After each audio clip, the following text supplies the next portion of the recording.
40 ফুটের মহাদেব নবদ্বীপের বিশেষ আকর্ষণ। এই মহাশিবরাত্রিতে উদ্বোধন হতে চলেছে এই সুবিশাল মহাদেবের মূর্তি, 40 ফুট মহাদেবের মূর্তি। এর আগে নবদ্বীপের নিমাই জন্মস্থানে তৈরি হয়েছে 60 ফুটের মহাপ্রভু, তা আশা করি সকলেই দেখেছ।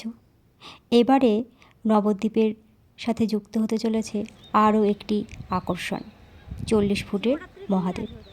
দেবাদিদেব মহাদেবের অপূর্ব সুন্দর এই মূর্তি সকলে দর্শন করে যাও। নবদ্বীপ স্টেশন থেকে প্রায় 10 মিনিটের মতো রাস্তা। তোমরা এসে দর্শন করতে পারো এই মহাদেবের অপূর্ব সুন্দর মূর্তি। পাশেই রয়েছে 3 কড়ি গোস্বামীর আশ্রম। চারিদিকের পরিবেশ অত্যন্ত সুন্দর। এখানে আসলেই বুঝতে পারবে এখানকার পরিবেশ কতটা সুন্দর।